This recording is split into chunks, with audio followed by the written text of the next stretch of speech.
अब श्रीमद् भागवत में यत्र तत्र आद्योपांत भगवान के स्वरूप और स्वभाव का ही तो वर्णन है ना, बताया है ना भाई भगवान कैसे हैं, कैसा उनका स्वरूप है, कैसा उनका स्वभाव है, कैसी उनकी महामहिमा है, कैसा उनका गौरव, उनकी गरिमा है। ये सुन सुनकर क्या होता है, सुन सुनकर भगवान में प्रीति होने लगती है, अनुराग होने लगता है। प्रथम भगति संतन करी संगा, दूजी रति मम कथा प्रसंग।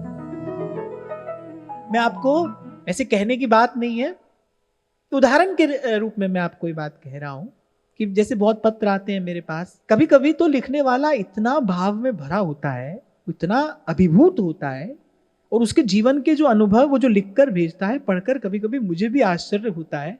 लेकिन फिर मुझे लगता है कि भाई यही तो भगवत कथा की महिमा है कि कैसा पाषाण हृदय व्यक्ति, पत्थर के जैसा जिसका हृदय है, दूर दूर तक जिसका भाव से कोई लेना देना नहीं है, जिसके जीवन में कभी संस्कार का दर्शन नहीं हुआ है, और व्यक्ति लगते लगते भगवत भजन में लग जाता है, वो लगते लगते प्रभु की सेवा में लग जाता है। ये किसकी महिमा है? ये सत्संग की महिमा है, ये भगवत कथा की महिमा।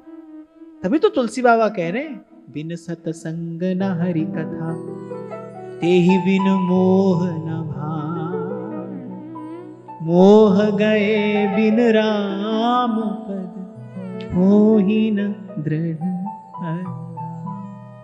अभी कुछ दिन पहले हमारे पास पाकिस्तान से एक पत्र आया। अब उसने कहा कि सबसे पहले आपके गाए हुए किसी भजन की 2 पंक्तियां कान में पड़ी, सब उसको सुनना शुरू किया। वो अच्छा लग रहा था, भजन अच्छा नहीं लग रहा था, स्वर अच्छा लग रहा था, संगीत अच्छा लग रहा था, तो वहीं से सुनना आरंभ कर दिया। अब जब वो सुनना शुरू किया तो हो सकता है कोई और वीडियो उनको देखने को मिला, वो सुना उन्होंने।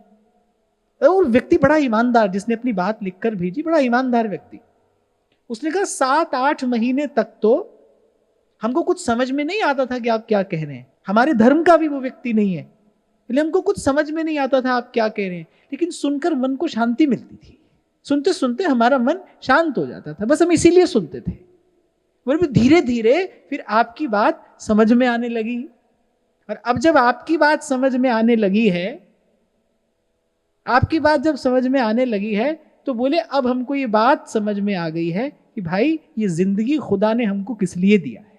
वो हमारे धर्म का व्यक्ति नहीं है, सुन रहा है। तो मुझे याद आ गई सूरदास जी की वो बात कि सूरदास जी कहते हैं ना कि एक नदिया एक नार कहावत, और मैलोई नीर भरो, पर जब मिल दो एक बरन भय, सुरसरी नाम परियो, प्रभु जी मोरे अवगुण चित ना धरे। तो भाई हरि की कथा है, सूरदास पारस के पर से मिटत लोह की खोट। जीव का कल्याण ही होता है इससे। तो प्रथम भक्ति संतन करी संगा, दूजी रति मम कथा प्रसंगा।